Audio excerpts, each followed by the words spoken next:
السلام عليكم ورحمة الله وبركاته ومركلة يتشانلكي حكمة ميديا وأدنو قبرتين أول با موضوعية كلا دوان إيا حكمة ضحي صلاة موضوعا ما أنت كوصا وضع عوانكي سوا سيدات كو قران كرتا دان تادا قف كستا أو إنغا ميد أهي waxa uu leeyahay dan hami iyo yool uu rabo inuu ka xaqiijiyo ha ahaado mid dhow ama mid fog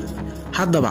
su'aasha muhiimka ay waxay tahay waa maxay dantaadu sideese ku garan kartaa dantaadu waa noloshaada oo dhan haddii waxa aad rabtaa uu wanaagsanaado noloshaaduna way wanaagsanaanaysaa sidoo kale dantaadu waa rabitaankaaga waana dhaqaajiyaha dareenkaaga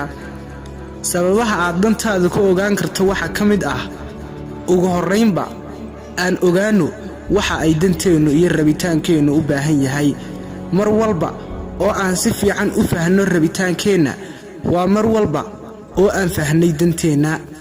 midda labaad wax waliba raacin oo ha noqon dameer dhaan raacday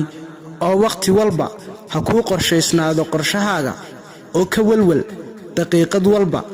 oo kugu dhaafta maala yacni tani saddexaad fuli badiba waajibaadka nafsaaniga ah sida adiga oo naftaada u ballan qaadaya in marka ay shaqada dhamayso aad u raaxayn doonto